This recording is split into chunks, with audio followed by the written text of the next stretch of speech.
Don Roberto Cami, ¿cómo está? Muy bien, Javier. Muy bien, muchas gracias. Qué bueno que te diste el tiempo. Oye, vamos a lanzarnos derecho a un set de preguntas cortas. ¿Estás preparado? A ver, depende de las preguntas, pero vamos, me encantan los desafíos. El emprendedor que más admiras, El emprendedor que más admiro, ¿chileno o no chileno? lo que tú quieras. A ver, admiro a varios emprendedores chilenos. Me gusta hablar de lo que está pasando en nuestro país porque es mucho más cercano, pero hay emprendedores jóvenes muy buenos como Tomás Berkovich de Global 66. También me ha gustado mucho lo que ha logrado hacer en Impacto Nico Shea. A ambos los conozco mucho y son grandes emprendedores en Chile que hacen más que decir, ¿no? Son emprendedores de acción. La marca que más admiras. A mí me encanta Apple, estoy jugado completo en Apple, en ecosistema, en acciones, en todo, por mucho que la historia a algunos no los convenza y que tengan su opinión adversa respecto a cómo manejan su ecosistema tan celosamente cerrado, pero la verdad las cosas que desde el punto de vista de negocio han sido unos cracks, donde la acción no para de subir y la verdad es que casi nunca es golpeada por ninguno de los fenómenos externos, lo cual la hace ser una acción muy, muy buena que espero que no me defraude nunca. El error más caro al negociar la venta de tu empresa, o de una empresa más bien. El error más caro es a lo mejor no saber bien qué es lo que está buscando el otro. Creo que en una negociación, uno más que enfocarse en su producto, en lo que quiere conseguir, tiene que tener muy, muy claro qué es lo que está buscando el otro. Y ahí es donde aparecen las oportunidades, porque muchas empresas lo que están buscando, por ejemplo, son compras estratégicas y las compras estratégicas tienen valor sinérgico, tienen valor de mercado, de time to market, tienen otros valores que muchas veces nosotros como vendedores no los vemos y nos enfrentamos simplemente a ponerle un precio a lo que nosotros creemos que vale, lo que nosotros tenemos, pero no en las manos del otro, cuyo precio es bien distinto. Entonces, no conocer la necesidad y el valor que el otro le da es una muy mala estrategia de negociación porque normalmente deja dinero en la mesa. Lo que más te costó aceptar después de vender tu empresa. Pasar a ser un empleado más, teniendo una parte relevante de las acciones de la empresa, pero sin poder de decisión, sobre todo en situaciones críticas en donde sentí que de alguna manera las decisiones que se estaban tomando no eran las correctas y que estaban perjudicando directamente mi propio bolsillo, mi propio patrimonio, ¿no? Era complejo aceptarlo. Lo que hace 5 años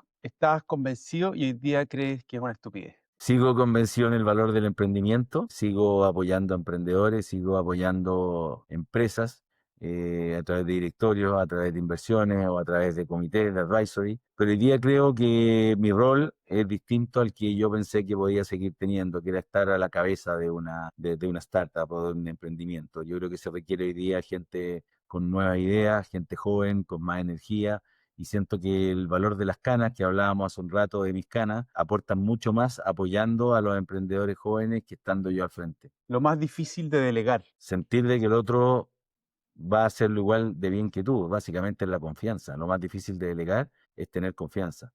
Y las empresas están construidas en base a la confianza, por lo tanto, si no existe esa confianza, el problema no va a ser solamente no delegar, sino que va a haber un problema mucho más serio, cultural. Entonces creo que la confianza es la base para poder delegar. Lo más difícil de liderar. Lo más difícil de liderar es entender que liderar no es dar órdenes, no es mandar a otros, sino que es darle el poder a otros. Es justamente lo que estábamos hablando recién.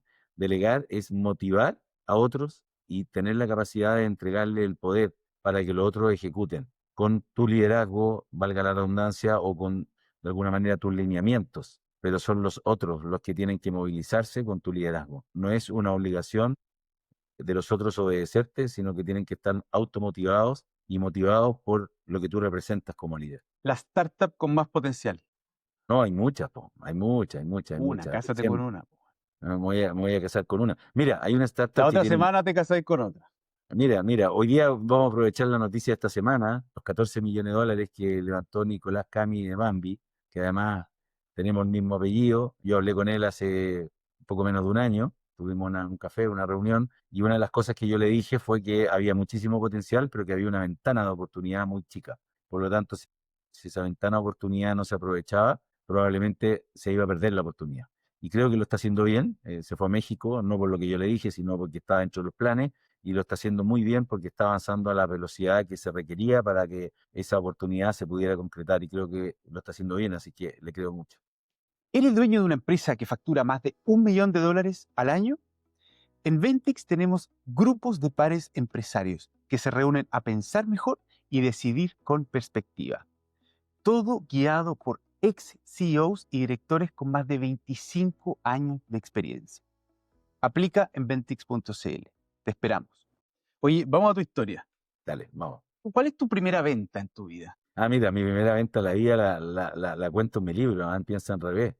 Yo tenía, no sé, 13 o 14 años y vivía en el sur, en la ciudad de Los Ángeles, y en el verano llegaba el circo como a fines de septiembre, al 18 de septiembre llegaba el circo, que era el único espectáculo que había en esa pequeña ciudad, que no tenía ni siquiera edificios en esa época, y cuando se iba al circo nos quedábamos sin entretención los niños, porque la entretención era ir a ver los animales, que en ese tiempo los circos tenían animales, ir a ver la carpa, etcétera, y se iba al circo y como que se acababa todo, no había ni cine. Entonces yo armaba mi propio circo en el patio, y con los amigos del barrio vivía en un pasaje, ¿no es cierto? Nos conocíamos todos los cabros, armaba un circo en mi patio, ponía una silla y yo era el domador de los leones, mi hermano hacía de león y ahí cada uno tomaba un rol y nos entreteníamos toda una tarde en un circo ficticio armado entre nosotros que representaba el circo real que se llamaba Las Águilas Humanas. Lo entretenido es que tú me hablas de la primera venta.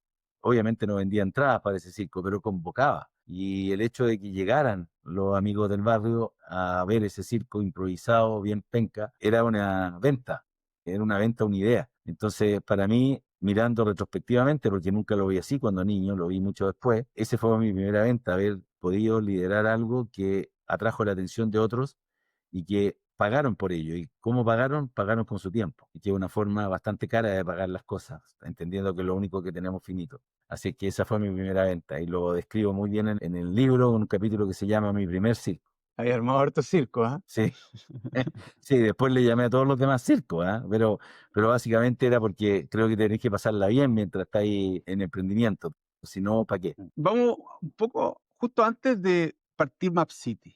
Te diste un viaje por Estados Unidos. ¿Qué andabas haciendo a tu, no sé si 28 años en Estados Unidos? ¿Qué estabas haciendo por ahí? Uno de mis hermanos, el que me sigue, nosotros somos cuatro hermanos, Alexi, se fue a Estados Unidos a un MBA al MIT. Y bueno, se fue recién casado, etcétera, y a mí me dio un poco como, no de pena, digamos, pero dije, bueno, este gallo está solo, en una ciudad que no conoce, yo tenía que ir a Miami a una conferencia, dije, ¿qué me cuesta pegarme un pique? Voy a ver dónde está, conozco Boston, no lo conozco, etcétera, y lo voy a ver. Y fue una mezcla entre solidaridad con él, de conocimiento o curiosidad mía, y me pegué el pique a Boston y llegué ahí, mi hermano estaba estudiando, dije, bueno, abro el auto, ¿a dónde voy? No sé dónde ir, internet estaba partiendo, o sea, había en ¿Qué año Chile era esto?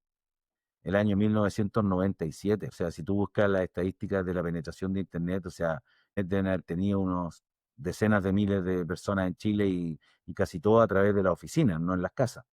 Y en Estados Unidos un poquito más evolucionado, pero fue la época en la cual partieron todos los grandes players de Internet hoy día. O sea, si tú buscas la historia de Google, la historia de Mercado Libre, todos partieron entre el año 97 y el año 99. O sea, estábamos ahí, todos partiendo. Que ¿Qué fue estaba bien pasando en tu pionero. vida antes de eso? ¿Qué estabas haciendo? Yo estaba de empleado en una empresa que desarrollaba soluciones gráficas que utilizaban mapas, básicamente para todo lo que era la ubicación de antenas y cosas por el estilo, trazado de oleoductos, básicamente todo lo que era trabajo territorial de las municipalidades, muy negocio técnico, operacional de empresas de este tipo. Jamás pensé en una posibilidad de llevar esto a la masa, ¿no? Y lo que me llevó a traer la idea fue justamente encontrarme buscando en Boston lugares para ir a comer, lugares para visitar o rutas con una empresa que ya tenía algo en Internet muy, muy incipiente, muy básico, que se llama MapQuest, porque existe la empresa, mapquest.com. Y yo encontré MapQuest y era muy básico, muy incipiente, pero dije, bueno, esto hay que traerlo a Chile, mejorado, aumentado, versión 2.0 y volví con la idea de hacerlo acá. ¿Qué es lo Después que el viste ahí? cómo fue otra cosa. ¿Ah? El potencial. ¿Qué fue lo que viste? El potencial de llevar la inteligencia geográfica a las personas comunes y corrientes y no solamente a las empresas. Porque la empresa que yo estaba trabajando, que es la madre de MapCity, se llamaba Ingeniería y Sistemas Gráficos, ISG, y era una empresa básicamente de sistemas gráficos que tenía un modelo B2B para este tipo de compañías, no las que te estaba mencionando. Empresas de telefonía, municipalidades, empresas de oleoductos, Sonacol fue nuestro cliente, la Municipalidad de Ñuñoa, y así. Ya. Entonces tú, ¿y qué? ¿Volviste de Boston con esta idea de MapQuest? ¿Qué hiciste? Dije, ¿cómo lo armo? Lo primero necesito una plataforma de software y nosotros teníamos una relación con una empresa española que se llamaba Genesis, que era una empresa chiquitita en el mundo, pero que tenía un software muy, muy, muy potente desde mi punto de vista que cambiaba el paradigma de cómo se podía desarrollar software de este tipo, ¿no? Software geográfico. Y me puse a experimentar con un colega, con una persona que trabajaba conmigo, éramos muy poquitos en ese minuto, éramos 4 personas en la empresa, y hicimos algunas pruebas, nos resultaron, y yo dije, ahora, ¿cómo consigo los mapas? ¿Cómo consigo los servidores?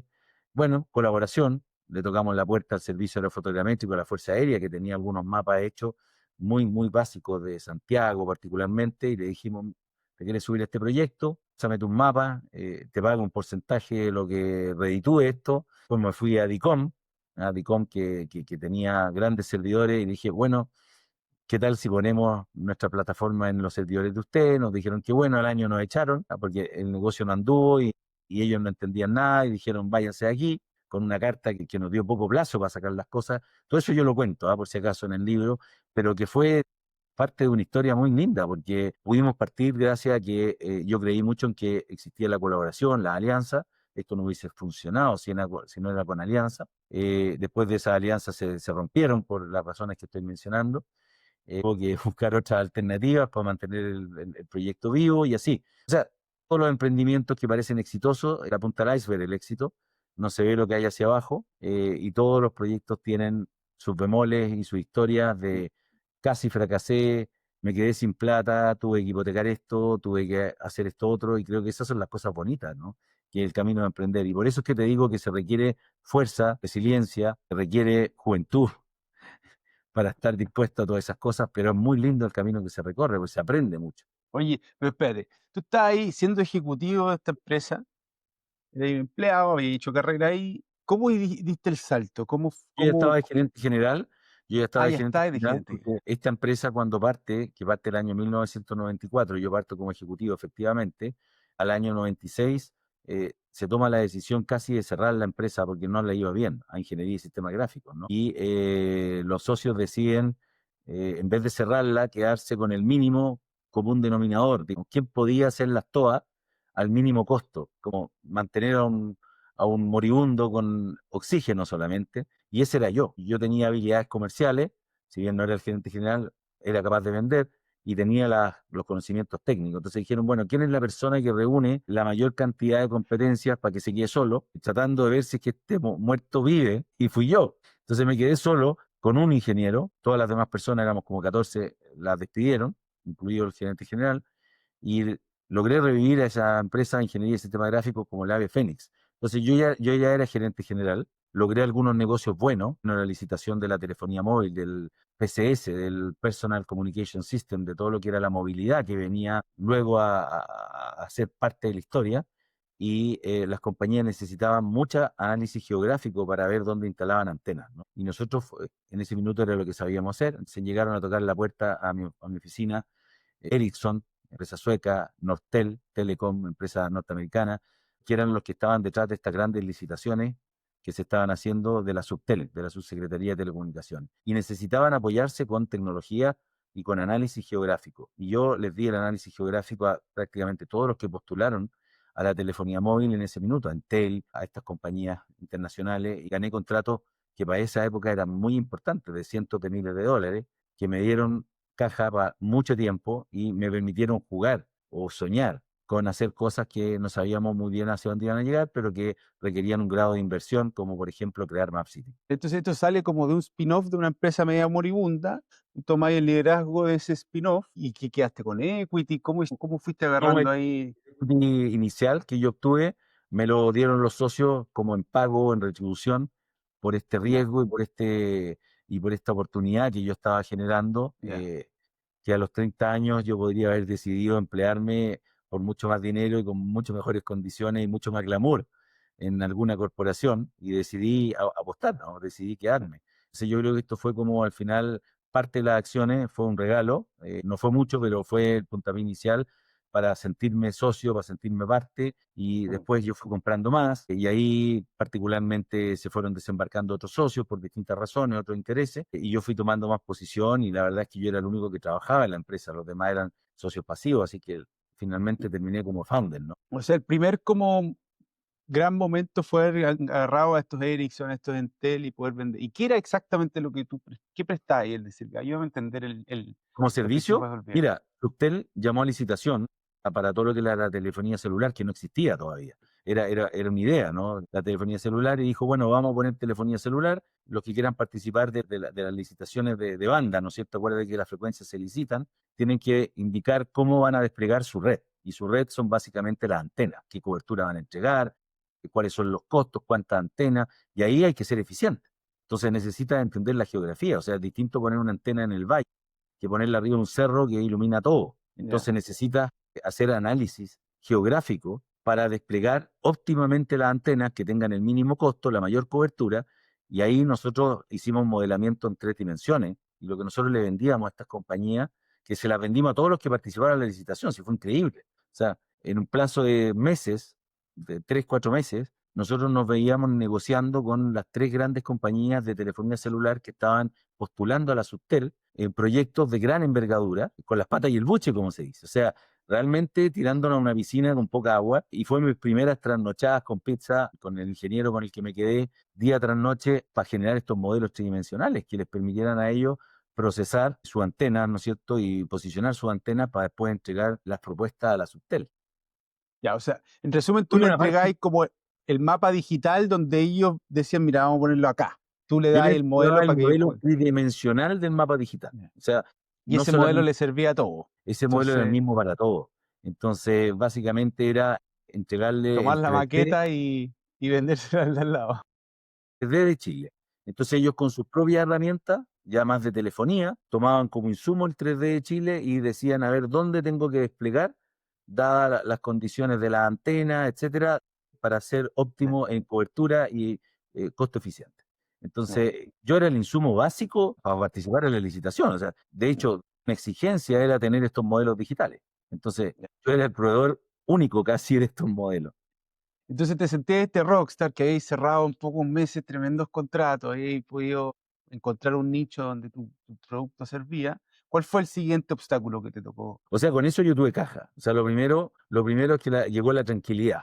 Es decir, me puedo pagar el sueldo. Ahora ya no estoy solo con un ingeniero, puedo contratar a un asistente, a una secretaria al menos, que me ayude a contestar el teléfono. Hay una historia bien simpática que yo me la cuento en el libro, que Nortel es una compañía grande norteamericana, Northern Telecom. Me llaman de Estados Unidos y me dicen, Roberto, yo sé que ustedes hacen trabajo con información geográfica, necesitamos participar en una licitación. Te voy a ir a ver la próxima semana porque necesitamos comprar los modelos tridimensionales de Chile. ¿Los tienes? Bueno, yo estaba construyéndolos para estas otras compañías. Entonces le digo, sí, los tenemos. Y llega en Northern Telecom 2 personas gringas a mi oficina, tocan la puerta, y yo estaba solo en una oficina de 120 metros cuadrados con un ingeniero, no había más gente, porque habían echado todo el mundo. Yo le abro la puerta, yo le sirvo el café, yo le invito a pasar y yo negocio y yo todo. Y ahí me inventé una mentirita piadosa y le digo, mira, hoy día era el día de fin de año de la oficina, así que están todos fuera celebrando, pero como yo tenía esta reunión tan importante, me quedé para recibirlo. Entonces, fue una mentira para explicar cómo yo estaba solo en una oficina de 120 metros cuadrados, no había nadie ni siquiera que sirviera el café. Fue muy bien recibido por ellos, fue una mentira piadosa que me sirvió para salir jugando, y es una bonita anécdota. Y ahí cerraste otro contrato más. Y Sí. después, teníais caja. ¿Qué dijiste? Ya, con esta caja, ¿qué hacemos? No, pues ahora primero que nada me equipo con estructura, que me permita a mí tomar un rol distinto. Yo estaba en ese minuto programando, vendiendo, haciéndolas todas.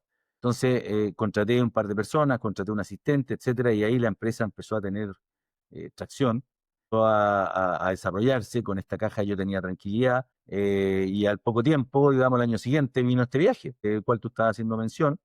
Y yo vuelvo con la idea de llevar esto, democratizar este acceso a Internet incipiente con MapCity. Y ahí es donde invito a la Fuerza Aérea, invito a DICOM, etcétera, Ah, a alguna alianza, y al año siguiente lanzamos MapCity. ¿cómo fueron esos primeros intentos de hacer que Map City agarrara vuelo? O sea, de partida fue comunicacionalmente muy bueno porque fuimos la primera empresa que puso mapas en Internet, yo diría que en Latinoamérica. Acuérdate que la forma de encontrar dirección en ese minuto eran las páginas amarillas. La parte blanca de las páginas amarillas que estaban al final. Al final tú tenías un compendio como 20 páginas que tenían unos mapas, y la gente, la única forma que tenía de buscar dirección era yendo a las páginas amarillas, a esa sección. Entonces, colocar esto con acceso a Internet fue brutal. Fue brutal. Dio que hablar, generó mucha marketing no buscado, simplemente por comunicados de prensa, por entrevistas, y generó tracción muy rápido, pero una tracción muy básica porque había pocos conectados. Era un problema de Claro. que había poca gente conectada a Internet. No teníamos millones de usuarios, pero sí fue traccionando de manera bien orgánica y bien natural, sin mucha inversión en marketing, porque no teníamos capacidad para hacer eso. Así que fue muy bueno, y ahí vino el boom de la .com. Acuérdate que el año 99 y el año 2000, comienzos del año 2000, todos querían estar en Internet. Había un surgimiento de muchas empresas en Internet y mucho flujo de capital, de riesgo. Entonces, las empresas estaban recibiendo inversión por millones de dólares. Y a nosotros también nos ofrecieron.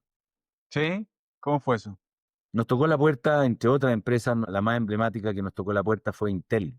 Intel, la de los chips, tenía ¿Sí? una división de capital de riesgo que se llama todavía Intel Capital, y ellos dijeron: queremos invertir en Map City, 3 millones de dólares, pero necesitamos un socio local que también ponga una cantidad equivalente, porque nosotros siempre invertimos con un partner local. Nunca vamos solos, para tener representatividad en los directorios y poder tener control sobre nuestras inversiones. Y estábamos justamente en esa búsqueda de ese socio local, con varias conversaciones abiertas, cuando se revienta la burbuja de las .com, creo que fue en marzo del ¿Cómo 2010. se vivió eso? A ver, ayúdame a entender. ¿Cómo se vivía? ¿Tú qué edad tenías ahí, Javier?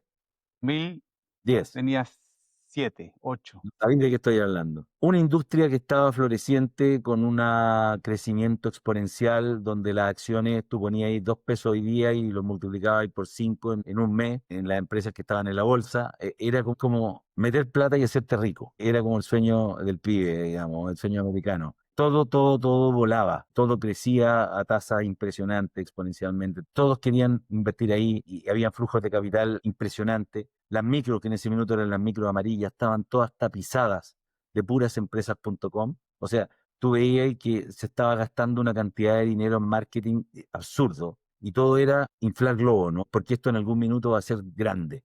Y era una apuesta a la cual todos querían estar, con un FOMO increíble. El que no estaba ahí estaba fuera del negocio real, hasta que las empresas empezaron a mostrar que después de un año y medio, 2 años, no estaban pudiendo eh, generar los beneficios que se suponía que se iban a generar, y tampoco sabían cuándo. Entonces los inversionistas dijeron: wow, parece que esto tiene más largo, y empezaron a salir y empezaron a quebrar la empresa. La bolsa, el Nasdaq, se perdió billones de dólares en días. Hay un gráfico ahí, si tú lo buscas y buscas evolución del Nasdaq y te posiciona, va a haber una caída estrepitosa, pero así violenta como nunca antes se había visto. Pérdidas de plata, pero impresionantes. Los inversionistas todos perdieron lo que tenían, quiebras por todas partes, y fueron muy pocas las que quedaron vivas. Muy pocas, muy pocas. ¿Y cómo tú empezaste a escuchar que esta cuestión estaba reventando? Se vio porque, porque eran las conversaciones. Todo vivía en torno a Internet en ese minuto, a un Internet floreciente, a flujos de capital, plata dulce. Todos los que estábamos metidos en ese mundo sabíamos lo que estaba pasando, en términos de que había plata dulce, pero que en algún minuto podía esta burbuja explotar. Y empezaron a caer de a uno, y ya te diste cuenta que fue un dominó.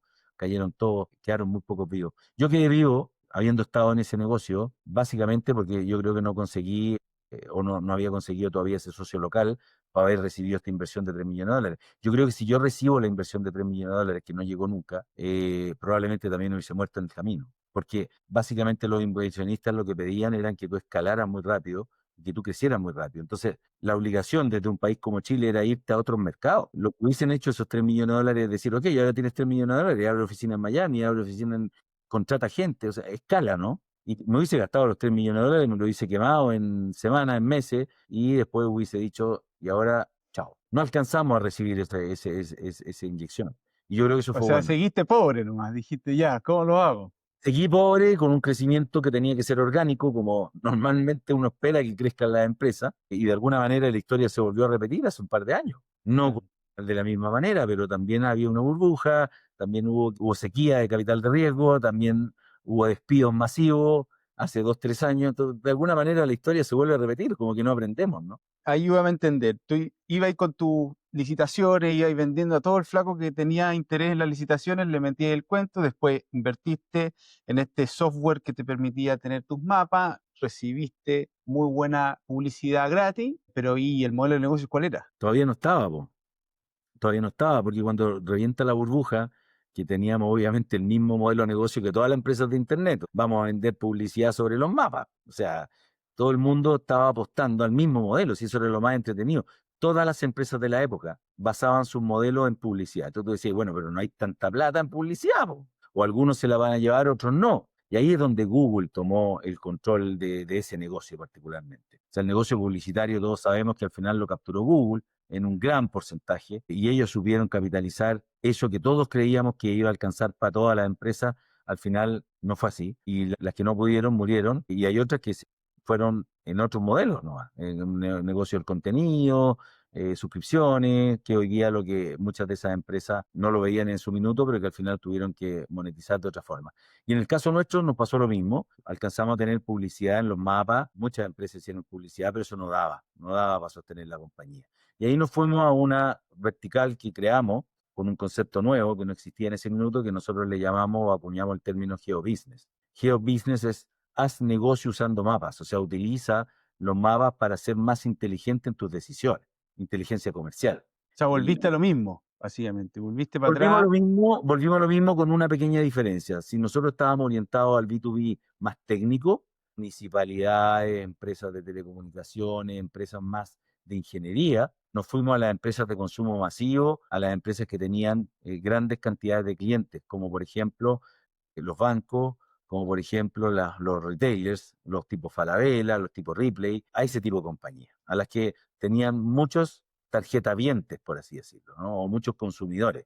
¿Y ahí qué les vendía? ¿Y cómo funcionaba? Bueno, ahí había todo lo que tiene que ver con inteligencia territorial. Por ejemplo, una empresa un Transbank, o un Redbank, mejor dicho, más que el Transbank, o sea, el Redbank. ¿Qué es lo que tenía el Redbank como negocio? Cajero automático. ¿Qué es lo que le interesaba a Redbank? Saber dónde poner sus cajeros, dónde estaban los cajeros más rentables, hacia dónde la ciudad crecía, para seguir instalando cajeros, etcétera, y ser eficiente en los cajeros, ¿no? Porque los cajeros son caros. Entonces, ¿quién sabía dónde estaban los flujos peatonales, dónde estaban los consumidores Mm. que eran bancarizados y que eran usuarios de cajero? Bueno, nosotros nos empezamos a hacer desinformación y empezamos a construir Mm. un avance, la mejor base que existía en Chile, con información que permitía tipificar a esos consumidores. ¿Dónde fuimos? Fuimos a las fuentes oficiales, al INE, Instituto Nacional de Estadística. El censo recién se estaba haciendo en esa época, el año 2002 fue el censo en Chile, son cada 10 años. Entonces, había un censo fresquito el año 2002. Mm. Nosotros lo que hicimos fue tocar la puerta al INE y decirle, bueno, queremos digitalizar el censo. Digitalizamos el censo, fuimos a tomar estudios que tenían universidades. La Universidad Católica tenía un centro de estudios que también hacía algunos análisis de flujo. Fuimos al metro, que el metro también mide su flujo, porque le interesa para su propio negocio saber cuánta gente se sube y se baja en cada estación. Y tratamos de hacer alianzas, de conseguir la información que estaba en el mercado.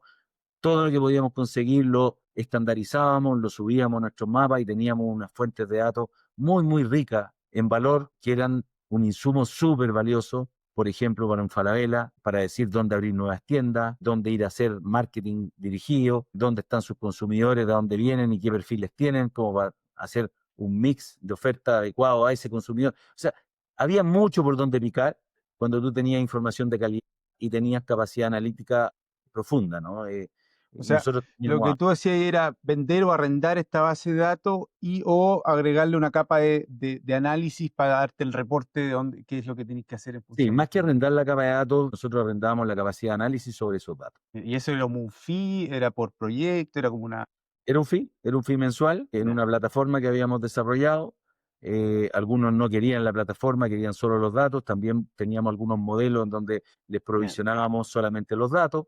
Entonces ahí definimos distintos modelos que calzaban con los distintos tipos de clientes. Eso fue un despegue tremendo de MapCity ¿Sí? ahora con la marca MapCity, con el modelo GeoBusiness detrás, olvidándonos un poco del modelo de las publicidades o del marketing puramente sobre los mapas, aunque seguía entrando dinero por ahí, pero ese no era el negocio. La gente nos preguntaba y nos decía, oye, pero MapCity lo usa todo el mundo. Nosotros llegamos a tener 4.7 o 4.9 millones de consultas mensuales. Es una brutalidad. Y no cobrábamos nada. O sea, nadie pagaba por eso. Entonces la pregunta era, bueno, ¿dónde está el negocio? Y el negocio estaba en esto otro.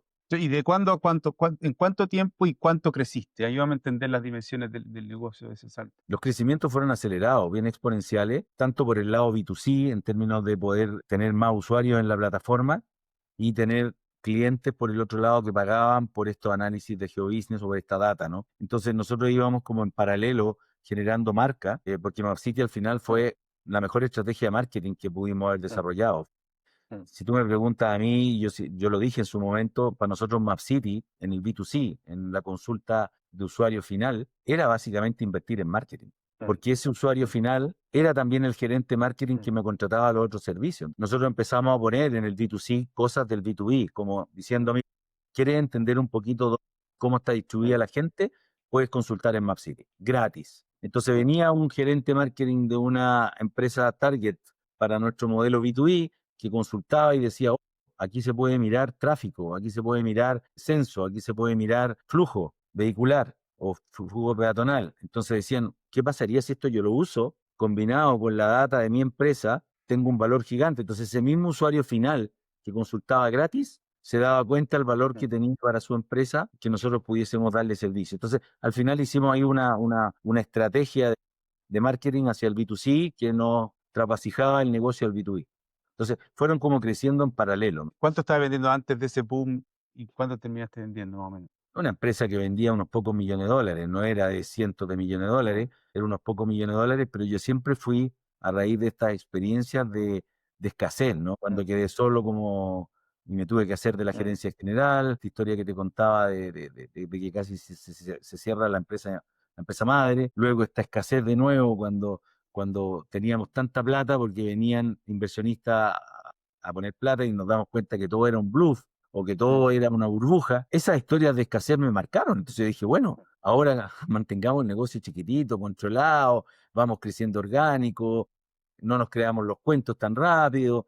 Y yo creo que esa fue una memoria, una mentalidad de escasez que me generó después, te diría yo, que no aprovechar oportunidades de crecimiento por no querer arriesgarme. ¿Cómo creciste entonces? ¿Cuál fue el siguiente paso del negocio? Yo seguí creciendo orgánicamente, que prácticamente todo el tiempo fue un crecimiento bien orgánico. Nosotros nunca más recibimos inversión, nunca. Recién en los inicios de las .com y teníamos esta oferta de los 3 millones de dólares que no se concretó, recibimos una inversión pequeñísima, pequeñísima, que en ese minuto debe haber sido algo así como $300,000. Muy poco, de un grupo de inversionistas ángeles que metieron ese dinero, que después les recompramos, pero nunca más recibimos ninguna inversión. Yo nunca tuve acceso a millones de dólares en la cuenta para decir me voy a México, me voy a España, no. Todo eso se tuvo que hacer de manera muy orgánica, o sea, la caja me da, lo hacemos con absoluta respetuoso de las posibilidades, porque además mis inversionistas no eran inversionistas que supieran del mundo de la tecnología, no existían aceleradoras, no existían incubadoras, no existían VC, no existía nada. O sea, si quería crecer era a través de crédito bancario y no lo hicimos.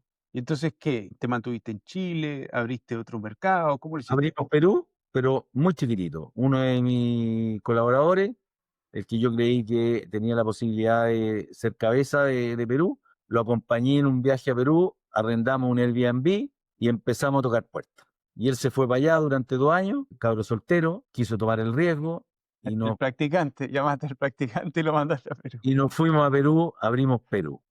Luego hicimos lo mismo 2 años más, él se fue a Bogotá, la misma persona, 2 años más en Bogotá, fue una experiencia maravillosa para él, abrimos Colombia. Y así, fue una cuestión muy, muy, muy, muy orgánica, muy controlada, muy temerosa, pero nos sirvió para entrar en otros países, abrir otros mercados, etcétera. Ahí es donde yo te digo que bajo condiciones de los últimos 15, 20 años en Chile, donde tenía venture capital, donde había capital de riesgo, entendimiento de lo que significaba este tipo de inversiones, nosotros lo que dimos derecho a haber abierto 4 o 5 países de una y haber hecho una apuesta más grande, ¿no? La empresa se hubiese multiplicado por 10. Haber sido el Google de Latinoamérica. Sí, sí. Tuvimos 9 años de ventaja, 8 años de ventaja. Pero ¿qué Faltaba el necesitaba? capital nomás. Faltaba haber tomado el riesgo y haber tenido el capital. Y yo venía golpeado y de alguna manera no tomé ese ¿Pero lo riesgo. veías? ¿En ese minuto lo veías? Sí, sí lo veía, pero para mí era una montaña muy grande. Estaba muy solo. Yo estaba con la soledad al cargo, no tenía socios, los socios que tenía en realidad no sabían de esto, entonces conversar Mm, con ellos, no. Estaban en sus negocios, cada uno en su propio mundo. Entonces yo sí, estaba solo. No tuve la opción de haber tomado ese riesgo y haber pensado en grande, como hoy día todos piensan, ¿no? mm, Pero eso es parte de un mindset que hoy día está instalado. Tú tienes que pensar en qué momento fue. O sea, mm, después de las quiebras de todas las .com, o sea, nadie quería entrar en este mundo de nuevo y pasaron muchos años hasta que volvió el capital. Entonces, la verdad es mm. que era muy difícil. Si este episodio te está haciendo pensar distinto, imagina lo que podrías lograr si cada mes trabajas tus decisiones más importantes con otros empresarios como tú, guiados por alguien que ya pasó por donde estás tú. Eso es Ventix. Aplica en Ventix.cl. Te esperamos. Oye, ¿y qué equivocaciones, errores y aprendizajes sacaste de esas aperturas de Perú y Colombia? O sea, ya te acabo de mencionar un aprendizaje. Cuando estáis con viento de cola y el timing es importante porque no hay otro competidor o porque tú eres el que la lleva y tienes ventaja, pero tienes ventaja por un tiempo. Esa ventaja evidentemente estuvo hasta que llegaron otras empresas que vieron que había una oportunidad, estábamos nosotros, habían otras en otras partes, en Brasil había otra que también había hecho algo parecido. Entonces, claro, se meten los grandes y se meten con todo y arrasan el mercado, ¿no? Y Mm, ahí es cuando nosotros vimos la gran amenaza, dijimos, bueno, chuta, no tomamos esta oportunidad, ¿qué hacemos ahora para protegernos? claro. Y ahí es ¿Qué donde hiciste? viene toda la historia de Google, que también la cuento por ahí, en donde digo, bueno, nosotros decidimos subirnos a la ola en vez de competir frontal. Y eso ¿Cómo significa parte esa historia? buscar la forma de aliarse con ellos, buscar la forma de ser útiles para ellos y crecer con ellos. Y ahí en nuestro conocimiento de lo que significaba el mercado latinoamericano en ese minuto, porque MapCity estaba operando en Argentina, estaba operando incipientemente en Brasil, estaba operando algo en México, en Colombia y en Perú. Ayúdame a mencionar, ¿cuánta gente era? ¿Cuánto estabas vendiendo en ese momento? Esa era una empresa de 60, 70 personas, con una venta que debe haber sido de 4 millones de dólares. Eh, O puede ser un poco menos incluso, pero poquitos millones de dólares y 60, 70 personas. No teníamos una caja así espectacular y cuidarla, no teníamos dinero para votar, para contratar equipos en distintas partes del mundo, entonces no tomamos ese riesgo. Pero lo que sí tomé como decisión fue apoyar a Google en su desembarque, ¿no? Y mostrarle a Google que entrar en Latinoamérica no era lo mismo que estar en Estados Unidos, y no era lo mismo que estar en UK, no era lo mismo que estar en países desarrollados, y que se iban a encontrar con una fauna totalmente distinta y difícil de digerir. Desde el punto de vista, estoy hablando de la información. O sea, no sé si te ha tocado viajar a Centroamérica o si te ha tocado viajar incluso a Perú. Bueno, en Centroamérica no hay direcciones. Las direcciones son Costa Rica. ¿Cómo llego al restaurante no sé qué? Bueno, sigue por esta calle, 3 cuadras, la segunda palmera, al frente hay un kiosco amarillo, 3 pasos más allá del kiosco amarillo. Entonces, cuando tú te encuentras con que Latinoamérica es una fauna de divergencia en términos de cómo está la información, a qué nivel está desarrollado el país, cómo la gente se ubica, y nosotros teníamos algún know-how de eso, porque lo veníamos trabajando por lo menos en varios países. Bueno, yo me acerqué a Google y les dije, oye, aquí tenía el partner para entender esto, aquí tenía el partner que tiene los mejores mapas de estos lugares, trabajemos juntos y fuimos, entre comillas, asociados de Google durante muchos años y los mapas de Google para prácticamente todos estos países, te estoy hablando México, Ecuador, Perú, Chile y muchos más, fueron comprados a MapCity. a ver si entiendo. Tú estás creciendo orgánicamente, empezaste a cachar que se te estaba metiendo no solo otra competencia, sino que venía este monstruo gigante que era Google con capital, súper preparado para comerse el mercado, y en vez de decir, bueno, ¿qué hago? Dijiste, ¿qué competencias tengo para sumarme a esta ola con Google? Eso es lo que hiciste. Sí, yo lo que digo es, aquí viene un player que lo que va a hacer es que va a masificar esto de una forma brutal. O sea, todo el mundo, acuérdate que además veníamos de que los celulares ya habían partido, venían nuevas tecnologías y ya se estaba empezando a ver que los celulares iban a tener en algún minuto GPS. Ya se hablaba de incorporar GPS en los celulares, al poco tiempo ya los de gama más alta lo tenían y ya veíamos que esto iba a ser para todos, esto se iba a democratizar. Entonces dijimos, bueno, celulares con pantallas de mejor calidad, con mayor capacidad de procesamiento en la mano de todos los chilenos, con GPS, o sea, ¿qué es el insumo que ahí las va a reventar? Los mapas, la capacidad de análisis sobre los mapas. Entonces se viene una democratización del uso de los mapas brutal que Google va a capitalizar. Entonces yo lo que tengo que hacer es, más allá que proveerles tecnología, que no no voy a poder proveerle tecnología a un Google, que lo que tiene es tecnología, pero lo que no tiene son los mapas, lo que no tiene es la información de estos países. Y yo ¿Y qué, venía trabajándola. y qué hook hiciste para poder que te capten, digan este Roberto, weón? Además de haber pensado, tú eres este chilenito, weón, que viene a huear para acá, weón. O ¿Quién sea, se ¿cómo cree? hiciste para captar?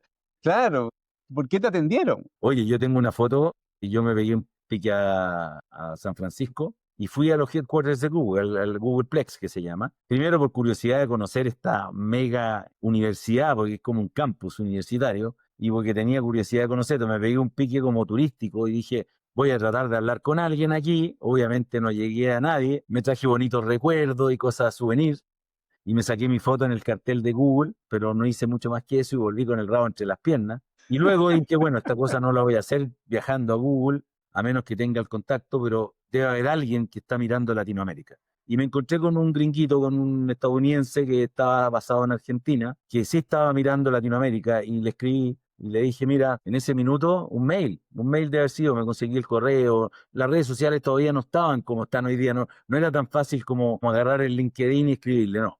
Tuve que conseguirme o descifrar el nombre de la persona, cómo eran los correos de Google, y le escribí, y nos reunimos y logramos hacer un partnership. Básicamente nosotros en Latinoamérica sí éramos, yo te diría, los más serios o los más importantes a nivel de marca. Nosotros con este modelo B2C que yo te había dicho, con 4,7 millones de consultas mensuales, nos habíamos hecho una marca muy famosa. O sea, de Este alguna gallo manera, sabía con qué se estaba sentando. o sea, Map City sonaba mucho como marca. No éramos una empresa gigante, pero la gente juraba que éramos 1000 veces más grandes de lo que éramos, por el ruido. Se había hecho un ruido y la cantidad de usuarios que teníamos. O sea, de alguna manera, detrás de Map City había una plataforma que funcionaba, seria, que estaba en varios países. O sea, si tú entrevistabas a 10 personas de la calle y le decías, oye, Map City, ¿es chilena o no es chilena? No, pues Map City gringa. O sea, teníamos la imagen de empresa gringa. ¿Y tú qué tamaño crees que tiene? Bueno, MapCity debe ser una empresa, 1000 personas, bueno, en 20 países. Generábamos un efecto en la gente comunicacional extraordinario. O sea, de hecho, yo recuerdo que un amigo alguna vez me fue a ver, cuando no éramos 70, sino cuando éramos 6 o 7, que ya MapCity ya estaba haciendo ruido, y llega a nuestra oficina y dice, bueno, ¿y dónde está la oficina donde está la gente? No, si estos somos. No te creas, me estás hueando. O sea, ¿cuánto hay aquí? 7 personas. Sí, 7 hemos construido esto. No. Fuimos de alguna manera buenos desde el punto de vista del marketing y la gente nos compró y yo creo que hicimos bien las cosas ahí, definitivamente sí. Y entonces este gringuito en Argentina le pichaste, dijiste, bueno, usa mis mapas, hagamos un partnership. ¿Y cuánto se demoró eso en decirte que sí? No, lo que pasa es que lo primero que nos dieron fue la representación de Google Maps para Chile y Perú.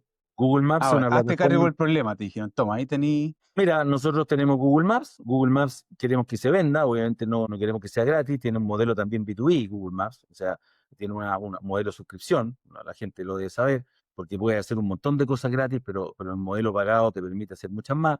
Entonces nos dicen, ok, tú sabes vender esto en el B2B, porque es lo que vienes haciendo, tómate este producto y véndelo en Chile y en Perú y sé mi representante para Google Maps Chile y Perú.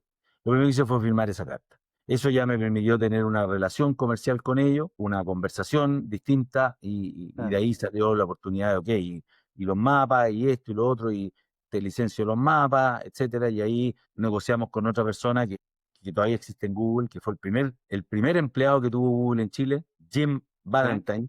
Jim Valentine sigue en Google, me lo encontré en un evento hace unas pocas semanas en, eh, en la zona de Huechuraba. Y Jim Valentine era el empleado número 1 que tuvo Google en Chile, que no tenía ni oficina. Él trabajaba en el Starbucks, que estaba abajo de mi oficina, ahí en Isidora Goyenechea con San Sebastián. Ese era su centro de operaciones. Entonces lo tenía cerquita y con él negocié la primera venta de los mapas. O sea, Ya. cuando licenciamos los mapas de Chile, que fue el primer licenciamiento que hicimos, la negociación la hice con Jim Valentine, que le mando a todo esto, si escucha este podcast brutales, un saludo porque me lo encontré y sigue ahí. O sea, Google salió a licitar esta cuestión y tú obtuviste esa licitación de ser el proveedor de mapas. No fue por licitación, esta era una búsqueda que ellos hicieron. A ver, Ya, no habían 25 empresas, digamos. claro, Era quién es el mejor. claro. Y nosotros, como te digo, teníamos una muy buena imagen porque estábamos haciendo las cosas bien, teníamos mucha data porque teníamos muchos usuarios consultando, entonces podíamos ir mejorando los mapas a partir del input de los propios usuarios. Entonces, la verdad es que hicimos una muy buena jugada con la marca MapCity, con el sitio web público gratuito, que nos permitió hacer todos estos negocios después, gracias a que habíamos tenido un posicionamiento muy relevante. Y ahí, ¿qué salto te diste siendo representante de Google en estos países y además siendo proveedor? ¿Cómo configuró esa empresa para adelante? O sea, fueron buenos negocios, venderle a Google o licenciarle estos mapas, fueron buenos negocios spot, porque de alguna manera ellos compraban los mapas o licenciaban los mapas, luego pedían mantenimientos, todas las actualizaciones también las compraban para tener los mapas al día. Entonces tuvimos una nueva línea de negocio en el fondo, básicamente. Nosotros seguíamos con el negocio tradicional que te había mencionado, del B2B, desarrollando otros negocios con los mapas en Internet, pero esto abrió una línea de negocio nueva, con una línea de revenue nueva, que nos dio más fuerza para poder valorizar la empresa posteriormente cuando la vendí. Y en algún minuto aparece el Mercurio a tocarte la puerta. El Mercurio es mucho antes. El Mercurio, Antes, el Mercurio aparece a comienzos de los 2000, ya. porque el Mercurio había comprado una empresa competidora nuestra, pero que no había logrado tener ese nivel de marketing, ¿no? Ese nivel de conocimiento público que nosotros logramos con MapCity. Ellos no fueron por esa línea, entonces era una empresa que era desconocida en el mercado, B2C, no estaba en la mente de Claro, ningún consumidor que no claro. fuera técnico en ese tema. Entonces ellos valoraban mucho lo que nosotros habíamos hecho en el mundo de la marca MapCity y en algún minuto intentaron comprarnos, quisieron comprarnos. Llegamos a tener reuniones muy avanzadas con precios sobre la mesa y la duda que ellos tenían es que como la empresa era tan chica y yo era el hombre orquesta, porque de verdad era chica, o sea, éramos 4 o 5 personas, pero yo era el hombre orquesta El y dueño yo del circo. el dueño del circo, sí, y el trapecista y el animador, era todo. De alguna manera sintieron que era mucho riesgo comprar a una empresa que dependía de una persona que va encima era piloto. Po. Yo soy piloto civil, volé 16 años, planeador, aviones. Le dije, este gallo se puede matar el fin de semana y se nos cae la inversión, o sea, es como mucho riesgo. Entonces yo vi que esa intención de compra no iba a funcionar porque yo había concentrado mucho poder en mí mismo. ¿Qué aprendiste de ese proceso? Uf, tremendo. Po. Aprendí lo que es ser líder, aprendí lo que es la importancia de delegar, de distribuir el poder, de no concentrar el conocimiento. Me di cuenta de que no iba a poder nunca vender la empresa si seguía de esa misma manera, y eso generó un cambio radical en los años previos a la venta ya definitiva, en donde tuvo mucho que ver mi hermano, que yo lo invité a participar en la compañía. Él compró una parte y se involucró un poco en este diseño del nuevo Map City, ya preparándose para ser vendido, ¿no? Sin andar buscando el comprador, nos dimos cuenta que siempre teníamos que estar bien vestidos y bonitos para salir a la fiesta. Teníamos que estar siempre afeitados, con un buen corte de pelo, un buen desodorante y bien vestido, por si acaso te invitan a la fiesta. Ahí ocurrió que nos invitaron a la fiesta. Ayúdame a entender lo que fue más difícil para ti, porque primero no delegaste en cualquiera, dijiste voy a traer a la persona de máxima confianza a ayudarme a construir y diseñar esta empresa, que era mi hermano. Se dio Eh, circunstancial, ¿ah? No, eso no fue premeditado, no es voy ya, a traer, sino ya, que a raíz de su vida profesional, que también estaba teniendo algunos quiebres, donde él quería hacer otras cosas, en alguno de esos cafés de hermano, oye, ¿y por qué no te venís conmigo? Dado que tenía esta inquietud y dado que podría ser un aporte complementario a lo que yo soy, y se dio como esa situación, en donde él decidió hacer como esta apuesta y apoyar este proceso, siendo ya un socio directo mío. Entonces, más que yo salir a buscar y quién debe ser, fue circunstancial, pero las cosas pasan así, claro, circunstancialmente.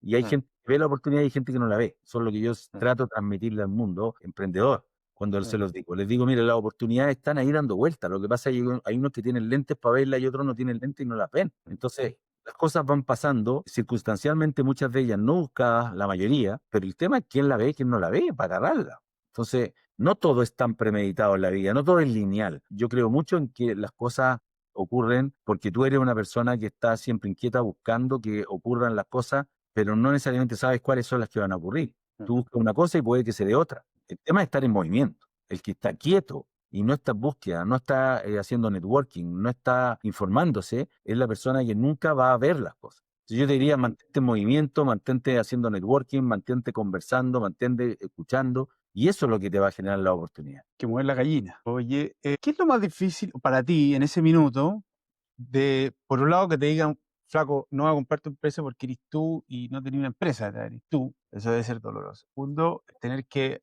decir, ok, tengo que dejar de hacer las cosas de la manera que lo tengo que hacer, tengo que ser otra persona y armar una empresa y transformar y delegar esta cuestión que es incómodo, weón, que no sé qué, weón, no sé. ¿Qué es lo más difícil de ese proceso de transformación de Roberto en ese minuto? Mira, a ver, darte cuenta que lo que estabas haciendo lo estabas haciendo mal, o sea, de partida, o sea, esto de concentrar poder, controlar todo, el micromanagement, que puede parecer una virtud porque eres un pulpo que eres capaz de hacer todo, lo cual te demuestra tus capacidades súper bien. Pero ese no es valor para otro, ese es un valor que era para mí, no era valor ni siquiera para mis colaboradores, porque probablemente ellos también deben haber mirado que era muy difícil desarrollarse conmigo adentro. Entonces, era muy complicado crecer con una persona como yo dentro de la empresa. Entonces me di cuenta que yo era una limitante al crecimiento. Estamos por ahí. Esa es la primera convicción. Y segundo, no solamente era limitante al crecimiento empresarial, sino que era limitante probablemente para mí como persona también, en mi vida personal, en otros ámbitos, en relaciones humanas, en relaciones sociales. Y empecé como a conectar estas puntas y a decir, a ver, cómo esto que veo que me afectó a la hora de vender o me afectó a la hora de hacer que los demás se puedan desarrollar, cómo me afecta también en otros ámbitos y empecé a descubrir cosas. Empecé a descubrir de que habían brechas que yo podía empezar a cerrar, que eran cosas que yo no estaba viendo en mí y que de alguna manera si lograba verla, esa transformación iba a ser positiva para mí en mi bienestar, en mi forma de pensar, en mi relación humana, etcétera. Y eso crudamente lo comencé a vivir mucho más fuerte cuando vendí. O sea, ahí es cuando, cuando, Bueno, cuando, si bien yo ya tenía la idea y había pensado en esto y había trabajado estos aspectos de alguna manera, cuando realmente lo hice propio y dije, bueno, llegó el momento, fue cuando vendí la empresa. Un momento que cuando yo vendo la empresa, ya 2 o 3 años antes, yo ya no era el gerente general. Yo ya había decidido, conjuntamente con esta estrategia de gobernanza y de crecimiento orgánico, organizacional, con el apoyo de mi hermano, de que tenía que haber otro gerente general y trajimos un gerente general nuevo de afuera. Yo me tomé un rol distinto de visionario, líder de innovación, producto, algunas relaciones comerciales estratégicas, pero el día a día lo comenzó a tener otra persona que trajimos de afuera. Y eso te diría que fue fundamental para que cuando llegó la oferta de compra, nosotros estuviésemos, como te dije, afeitaditos, con el pelo bien cortado, bien vestido y con perfume, ¿no? sí. Eso fue muy importante para haber podido vender. En el momento en que, o sea, una cosa es el dilema personal de soltar, ¿no es cierto? Pero también el dilema de ver el flujo, de decir, puta, voy a encarecer, weón, la línea gerencial, voy a chupar mm, plata que puede ser utilidad, que puedo invertir en marketing, en crecimiento. Es agrandar la organización, ¿no es cierto? Con menos márgenes. Y esa es una Exactamente. decisión que asusta. Ayúdame a la persona que está en ese proceso, que dice, no quiero soltar porque weón, los márgenes están estrechos, ¿cómo lo hago? Weón, Me ¿qué liberé, es me lo que hay del otro liberé, lado? me liberé de algunas creencias limitantes y de algunos traumas, por así decirlo. O sea, tú sabes que nosotros todos tenemos historia y nuestras mochilas, que muchas veces vienen desde la infancia, son las que nos condicionan nuestros comportamientos hoy día. Y a veces no vemos el link. No vemos el link de que si tuvimos un papá exigente, hoy día nosotros vivimos bajo la exigencia, autoexigencia, porque necesitamos validarnos, por ejemplo, frente al resto, cosa que es una carga y una mochila súper grande. Pero esa conexión, ese link con lo que pasó y con quién somos ahora, es difícil de ver, si alguien no te ayuda a verlo o no te lo muestra. Yo creo que yo me empecé a dar cuenta y empecé a ver cosas como, por ejemplo, que estas creencias limitantes de la escasez, en la cual yo había vivido en una etapa en donde había pasado por varias situaciones en donde la empresa hubiese quebrado, donde echaron gente al frente mío, incluso a mi jefe y a todo el resto de la gente. Y yo pedí quedarme con un ingeniero y me lo aceptaron, pero lo que querían era que me quedara solo. Entonces, toda esta escasez que yo viví, de alguna manera me estaba limitando el crecimiento. Y es básicamente una mente de escasez no te permite escalar, no te permite pensar en grande. Y yo me había autolimitado por todo lo que había vivido. Entonces, llegó un momento en donde me empecé a deshacer de eso, porque había tomado conciencia de lo limitante que era y de que de alguna manera no me hacía bien en mi desarrollo personal, profesional, y no le había hecho bien a la empresa. Y ahí es donde comencé a soltar cosas. Y esto pasa, Javier, no de un día para otro. Estos son procesos transformacionales bien duros que primero te obligan a ti a hacer reconocimiento de errores y reconocimiento de quién eres, con todos tus pros y cons, y esas cuestiones son siempre duras. O sea, lo más duro que hay es mirarse a uno mismo y decir, chuta, yo no soy el que creía que era, y voy a trabajar aquellos aspectos que me permiten ser mejor. Y ese es un acto de humildad tremendo, un acto de vulnerabilidad tremendo. Yo creo que lo comencé a hacer en esa época y me permitió, por ejemplo, despojarme del ego. Del ego de ser la persona que toma las decisiones en mi propia empresa que yo creí con alguien recién llegado. Y ese alguien recién llegado me decía, no, Roberto, no vamos a gastar en esto, no vamos a invertir en esto, no vamos a hacer esto.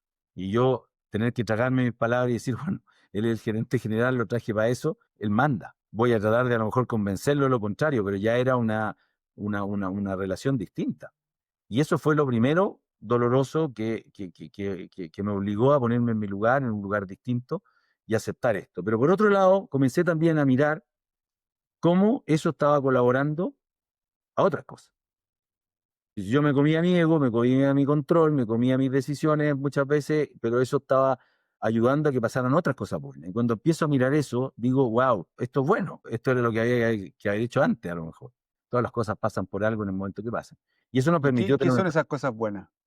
una empresa súper ordenada, una empresa súper ordenada, una empresa financieramente bien estructurada, una empresa en donde la información que tú pidieras de la compañía estaba disponible, tener la opción de que a mí, por ejemplo, en mis decisiones de inversión en innovación, que yo tenía ese rol, poder entender de que había caja para poder invertir y que el riesgo que estábamos tomando era apropiado. Bueno, había otra persona que me podía decir, Roberto, tranquilo, las finanzas están adecuadas para que tomemos ese riesgo como empresa, te voy a pasar la plata o te voy a permitir que quemí esta plata si que te va mal. Era una garantía que yo antes la misma decisión la tomaba solo. Entonces me podía yo engrubir, por así decirlo, porque me gustaba el proyecto, iba con todo y no tenía fundamentos para hacerlo. Entonces, aquí poder tener como esta contraparte ya tiene valor. Y es como, fue al final como un socio dentro de la compañía sin serlo,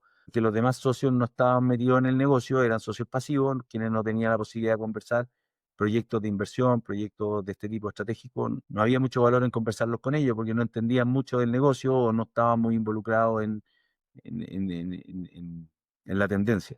Quiero hacer el contrapunto. Porque es típico que, weón, estoy en etapa de crecimiento y dices, no, weón, trae el mejor, weón, que podáis en esa área, weón. Y traí, weón, al mejor, weón, y de repente, weón, se te da todo al carajo, weón. Sea por una razón externa o interna, se te da todo al carajo. Entonces te quiero hacer preguntar la pregunta, ¿qué hiciste bien en seleccionar, cómo, en el timing, en el a quién, que creís que te dio ese salto? A ver, fue entender un poquito cuáles eran nuestras falencias. O sea, el análisis primero, no es que me llené de gente, ni mucho menos, pero sí fuimos a buscar una persona que llenara el espacio que se necesitaba. La persona que venía más del mundo corporativo, era una persona muy ordenada, bastante mesurada, lo cual es un contrapunto hacia mí. O sea, yo soy mesurado, pero soy una persona con pasión, soy un emprendedor, yo tomo más riesgo, normalmente, perdón. Está sonando un teléfono, debe ser un break aquí, ¿o no? Perdón, que me está sonando el teléfono. Dame un segundo, contesto rápido. ¡Aló! Javi, ¿cómo estás? Bien, estoy grabando ahora en Brutales, literal. ¿Todo bien? Sí, no, todo muy bien. Perdona que te interrumpa, pero acabo de cerrar 5 clientes nuevos. 5. ¿En serio? Y todas las empresas tenían el mismo dolor. No crecían porque cada área empujaba para lados distintos. Marketing acelerando, ventas frenaba, producto giraba. Nadie se ponía de acuerdo. Clásico. El caos del crecimiento. Exacto. Y con nuestro sistema logramos ordenar el negocio solo en 60 días. Alineamos métrica, foco, prioridades y boom, crecieron 3 veces en ventas, literalmente 3. Increíble. Sí, bueno, la verdad es que pensé que en tu audiencia deben haber empresas que están viviendo exactamente lo mismo, equipos que avanzan, negocios que crecen, pero todos remando para lados distintos, nadie tiene realmente la certeza de qué es lo que hay que hacer para avanzar, así que la verdad son empresas que necesitan orden urgente. 100%. Y ese es el perfil de la audiencia del podcast. Exactamente, por eso pensé en llamarte y solamente quería contarte porque si alguien está escuchando Brutales y en este momento su empresa está en ese punto, que me escriba. Dale, obvio, yo les digo. Genial, Javi, muchas gracias, un abrazo. Dale, un abrazo. Si estás viviendo ese caos interno del crecimiento, Javiera de Grow Wild sabe lo que está haciendo. Contáctenla y tómense un café. Ya, oye, estábamos hablando de traer a estos sujetos de contrapeso y lo difícil que es el proceso de ir delegando poder en tu empresa. ¿Qué hiciste bien de eso que te permitió seguir creciendo y construir una empresa que después terminó pudiendo ser vendida? No, te diría que de alguna manera el orden dentro de la compañía, el diferenciar lo que era la visión de futuro, que yo tenía siempre en mi cabeza. Yo soy una persona que estaba siempre creando, creamos muchos productos innovadores en MapCity, algunos funcionaron, otros no funcionaron, pero con la operación del día a día, que es distinta, el business as usual, ¿no? El BAU, que tú tienes que mantener ese control del BAU, que tiene otra dinámica, que es distinta, que es la caja para vivir. Yo estaba mucho más con la cabeza en el futuro. Entonces, yo creo que haber dividido esas decisiones, esa operación, en dos personajes además bien diferentes, ¿ah? Como te digo, el gerente general que tuvimos venía de una corporación muy ordenado, muy metódico, etcétera, nos hizo muy bien. A mí me hizo muy bien para ordenarme a mí también. Entonces, creo que fue una muy, muy buena decisión haber hecho eso. Cuando uno quiere escalar, yo siempre digo de que el animal que fundó la empresa y que la llevó de 0 a 1, no es necesariamente el mismo animal, y cuando hablo de animal hablo del founder, que la lleva de 1 a N. Y muchas veces a los founders les cuesta aceptar que tienen que dar un paso al costado, tienen que tomar roles distintos, o tienen que aceptar que las decisiones probablemente ya no van a pasar solo por ellos. Cuesta, cuando ha sido el creador, cuando ha sido el que logró el product market fit, el que logró a lo mejor salir en un par de países, pues dice, bueno, si he hecho todo esto, puedo seguir. Y no necesariamente hay una calce de competencia, y muchas veces no son las mismas. ¿Y en qué minuto empieza a abrirse esta posibilidad de venta? ¿Cómo parte esa historia? Esta posibilidad de venta se comienza a mirar en Perú. Yo en una de mis visitas, yo iba cada 6 semanas a Perú, ver nuestra oficina allá. Uno de nuestros clientes o potenciales clientes en ese minuto era el mismo DICOM, el DICOM de Perú, digamos. No se llamaba DICOM, pero era la empresa Equifax que estaba detrás, la norteamericana. Ellos también necesitaban ciertos análisis geográficos de su propia data. Entonces, en una de las reuniones con el gerente general, intentando hacer una alianza comercial para desarrollar productos conjuntos, Roberto me dice, ¿ustedes están en venta? Si yo había aprendido hace un tiempo que todo está en venta menos tu señora, tus hijos, que le dije esa misma respuesta y le dije, puede que sí, en tema de precio. Y él, en una de las reuniones anuales que tienen en Atlanta para las oficinas del mundo, debe haber comentado y debe haber dicho, oye, estoy con una empresa que me parece interesante, con la que queremos una alianza, le pregunté si están en venta, dijeron que eventualmente sí, parece mirarla, se lo tomaron en serio y comenzaron conversaciones de esa índole, que fueron bastante largas, bastante estresantes. Ellos tenían sus tiempos, las cosas de repente avanzaban muy rápido, de repente no escuchábamos nada de ellos por meses, no sabíamos si el interés seguía o no. Fue muy, muy, muy difícil el proceso, y bien largo, que finalmente lo aceleramos a finales del año 2016 y terminamos firmando exactamente el último día hábil de ese año, como a las 5 de la tarde. Oye, espérate, ¿cuándo parte este interés y cuánto se demoró en cerrar, más o menos? Mira, esto debe haber sido debe llevarte el interés hasta que se cerró, fácilmente unos 16 meses. Las veces que he conversado con gente que hizo Exit me dice, es el proceso más traumático que me ha tocado vivir en mi vida. Y depende con quién puede ser más traumático todavía. Yo creo que nos tocó el comprador más difícil que puede tocar, porque es un comprador muy, muy, muy exhaustivo en el proceso de due diligence. Un- nos compartió un Google Drive de Excel de 360 puntos, más o menos de haber tenido, 350, 360. Cada uno era una exigencia, un requisito, un documento o algo que había que preparar, de los cuales debemos haber tenido el 30%. El otro 70% hubo que construirlo para ellos. O sea, te estoy inventando. Por ejemplo, si tú no eres una empresa eh, normada ISO, hay procesos que los conocen todos y lo hacen, no están escritos. Bueno, ahí hay que escribir procesos que nunca estuvieron escritos. Documentar cosas solo para entregar en el due diligence, que eran parte de la exigencia. Entonces, hubo un equipo ahí que perdió foco, ¿no? Durante mucho tiempo. Y los grandes problemas que tienen estos procesos cuando tú estás vendiendo es que puedes perder foco y la venta puede no resultar. Y eso te cuesta carísimo. O sea, son cientos de miles de dólares gastados para vender. Y si no vendes, los perdiste. Y los perdiste no por el costo, sino por el costo de oportunidad, que significó desfocalizar el ritmo de crecimiento, la generación de revenue, etcétera, ¿no? ¿Cómo lo viviste tú? Ayúdame a entender un par de momentos de lo difícil, del sufrimiento, de lo mal que uno lo pasa. ¿Qué escenas te acordáis? O sea, fue muy estresante, porque una de las cosas que nos exigían, por ejemplo, era trazabilidad completa de la información que teníamos. ¿Qué significa trazabilidad completa? Ser capaces de demostrar el origen del dato. O sea, si yo tenía, por ejemplo, un punto en el mapa que era un local comercial donde aparecía el nombre del dueño, el rubro y el teléfono. ¿Cuándo, dónde conseguiste ese dato y dónde está la autorización para que ese dato se publique? O sea, entiende que cuando tú estabas haciendo alianza aquí, alianza allá, eh, tenías gente en la calle, porque nosotros hacíamos censos propios, eh, no tenían la trazabilidad de saber si ese dato vino de acá y se pisó por acá. O sea, de repente el dato a lo mejor lo levantaste tú y después compraste una base de datos, un proveedor y se pisó porque era más actualizado. Entonces tú no sabías que el dato nuevo venía de acá, el viejo venía de allá. Esa información es muy difícil de tener. Entonces, la venta estaba en juego por la capacidad que nosotros tuviéramos de mostrar esa. Fue complejo. A prueba de diputado. No sabíamos al final si nos iban a decir, ¿sabes qué? Está todo check menos esto. Y ese era un deal breaker. Sí, a prueba de diputado. ¿Cómo para alguien que está haciendo su startup, creciendo y quiere entender un poco cómo es un proceso de una venta natural de una startup? No es que yo tenga demasiada experiencia, me ha tocado participar en algunas y ver otras, pero yo creo que no existe una receta única. Son los acercamientos de distinta manera. En mi caso fue un acercamiento por una alianza.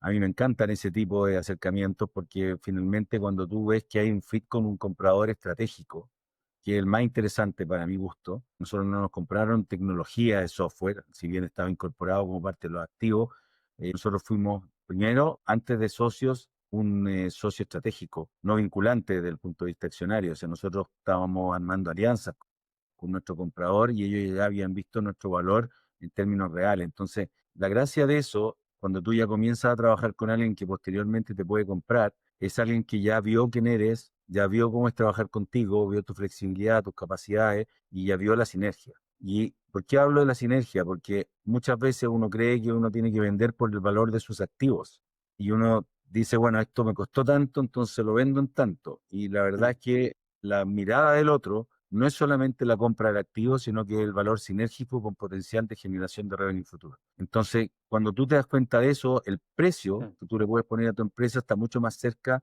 de algo real en términos de conseguir objetivos que valoricen ese crecimiento futuro, ese potencial futuro, versus lo que ya hiciste hacia el pasado. Una es con un precio mirando el pasado y otra es con un precio mirando el futuro.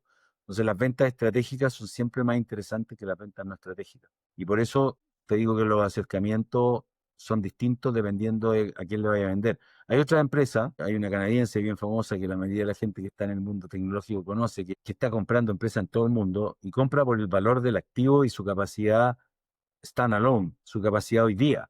Entonces te piden cuánto vende hoy día, cuál es tu ARR hoy día, cuál es tu EBITDA hoy día, y te multiplican eso por cuando haces una venta estratégica, no es tan fácil como llegar y multiplicar por un factor, sino que tienes que ver esta sinergia y puedes vender la empresa de una mejor manera y a un mejor precio. Y las aproximaciones van a ser distintas. En una te van a tocar la puerta y van a decir, oye, está de la venta, yo soy un fondo que anda comprando empresas de este tipo y tú calzas dentro del fondo, este es mi modelo. Y en otros casos van a ser a lo mejor sin buscarlo, como el caso nuestro, a partir de una alianza en donde al otro le conviene comprarte porque genera ventajas competitivas en su propia industria y en su propio modelo. No hay una receta. Y uno le abre la puerta al due diligence a la gran mayoría, se firman NDA, se acuerda un precio preliminar, un rango antes de abrir la empresa y carnear el animal, porque hay muchas empresas que sufren harto en el proceso de due diligence de una incertidumbre de que no se sabe nada. ¿Cómo sería un proceso en ese sentido? ¿Cómo Mira, sería un proceso también ideal? ahí también hay distintas formas. En todo se firma un NDA, evidentemente, porque la información a la cual van a tener acceso es información delicada.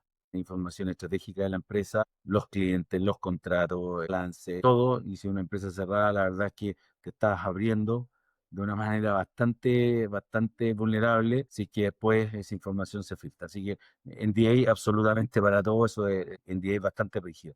Luego se tienden a consultar cuáles son los plazos típicos para esto. porque hay compradores que son rápidos, hay otros compradores que son súper lentos y uno tiene que saber si está dispuesto o no a vivir en un periodo muy extenso en due diligence y en procesos de negociación que te terminan, como dije antes, desfocalizando. Yo pienso que lo típico es decir más o menos cuánto toman los procesos por el lado de ustedes. Si son empresas que están comprando normalmente compañías, saben que duran entre 6 y 12 meses, entre 6 y 9 o más de un año, te van a decir cómo son sus procesos de decisión. Y eso te permite hacerte una idea del costo que va a tener en términos de la incertidumbre y la emocionalidad que hay en un proceso de este tipo. Y luego, efectivamente, vienen las pedidas. Y las pedidas son las que finalmente las conoces cuando te llega la pedida. Y ahí tú ves qué tan profundas son, qué tan exigentes son. Y eso tiene mucho más que ver con el tipo de empresa que te está comprando. Empresas más chapadas a la antigua, por así decirlo, más financiera, probablemente más orientada al Excel. Son empresas súper rigurosas, que quieren el detalle muy preciso de cada cosa y que te van a obligar a construirlo si no lo tienes. Y eso puede ser súper estresante y te pueden obligar a contratar a ti equipos para poder llevarlo a cabo en los plazos que hay que cumplir. Y esos son costos. Entonces hay que tener en cuenta todo eso. Uno no sabe a priori. Ahora, cuando tú estás hablando o me estás preguntando de los plazos y de las exigencias que tú puedes tener con el comprador, bueno, existen ofertas vinculantes y ofertas no vinculantes. Hay empresas que dan señales o dan señas. Entonces tú puedes perfectamente abrir un proceso de licitación si tú estás a la venta y decir, ok, todos los que quieran participar, compren las bases y den una seña de que se están metiendo en esto de manera seria. Señas chicas, digamos, pero que permitan decir, ok, el tipo está dispuesto a perder 1.000.000 de pesos o 2.000.000 de pesos por ver, o está dispuesto a pagar, es un comprador serio, versus alguien que quiere ver gratis.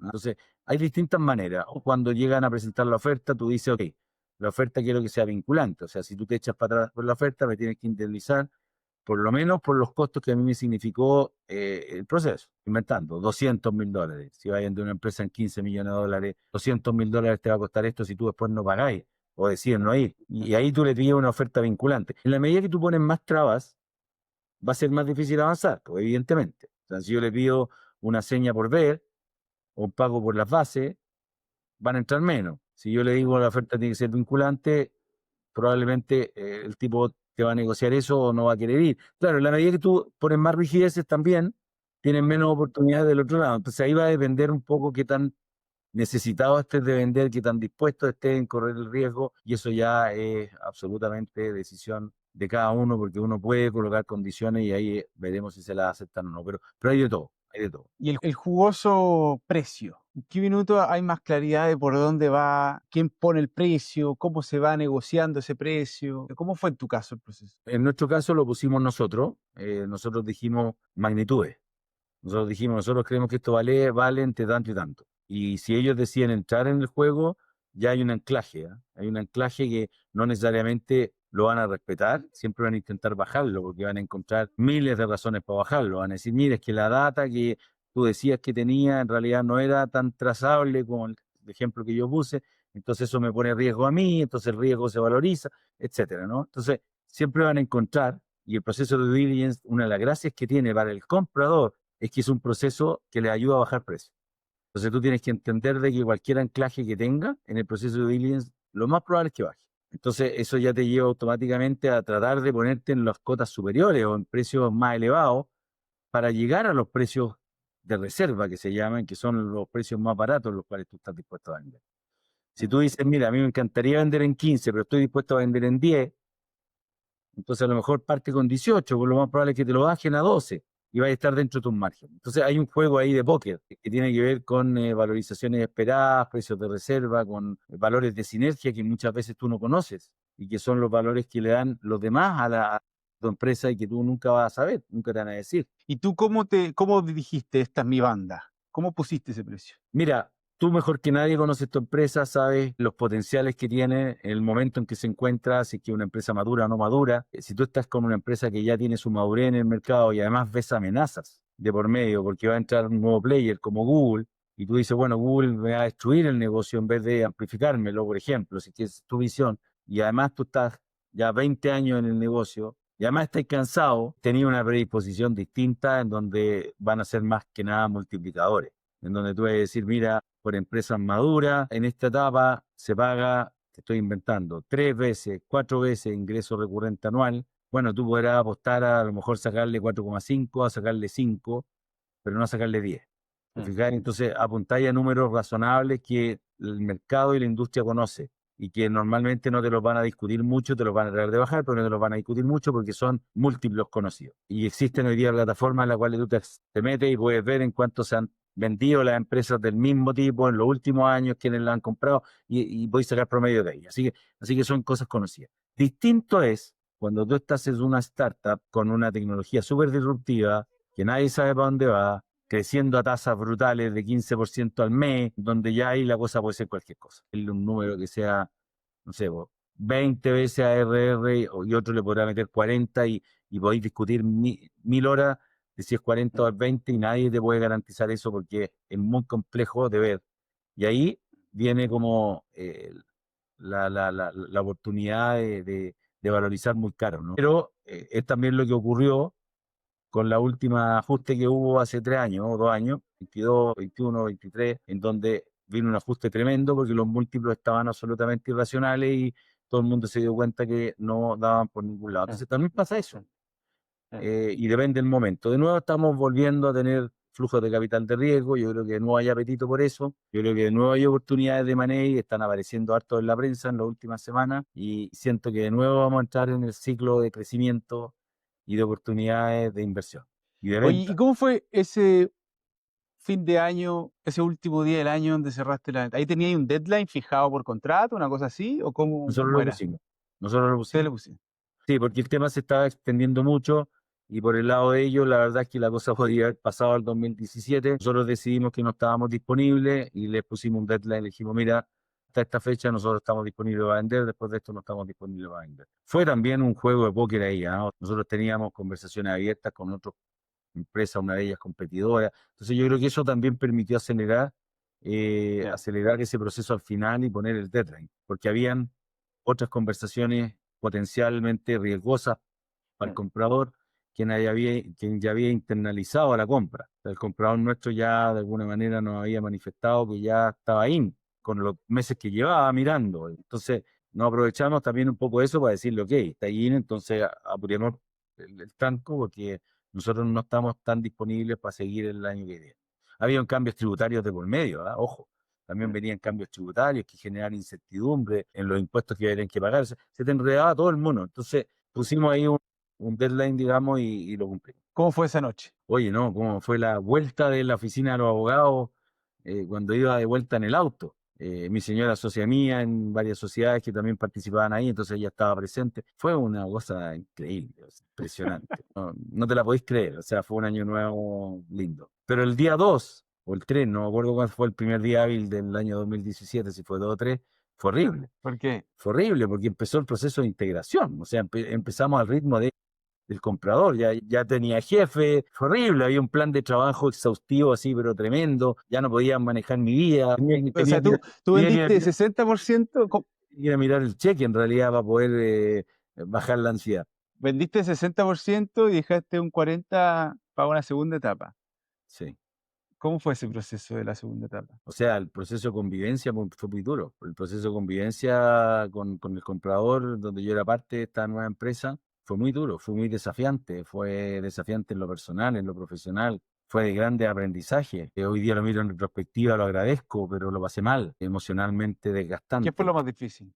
Lo más difícil fue lidiar con una empresa tan grande, tan pragmática, tan jerárquica, que además sufrió en carne propia el poco tiempo que nos compró un breach de seguridad en Estados Unidos, que para ellos fue muy costoso también desde el punto de vista de valorización, desde el punto de vista de las personas, de la estructura. Se desvinculó al gerente, al CEO de la compañía en Atlanta, al CTO. Hubo cambios trascendentales en todas las subsidiarias de los 24 países del mundo, inversiones muy grandes en seguridad, testeo, en reformulaciones, que a nosotros nos pegaron todas esas cosas juntas, porque éramos parte de ello, entonces no estábamos exentos de vivir lo mismo, pero tuvimos que vivir lo mismo por orden de ello, o sea, por estrategia de ello, por decisiones de ello, donde nosotros no teníamos nada que objetar, nada que reclamar, y eso significó invertir mucho, tener que votar clientes, que votar plataformas, rehacer plataformas, Entonces, cuando yo veía que venía una convivencia sana de crecimiento, de multiplicación de valor, yo veía que era una convivencia que estaba siendo muy friccionada y que había destrucción de valor,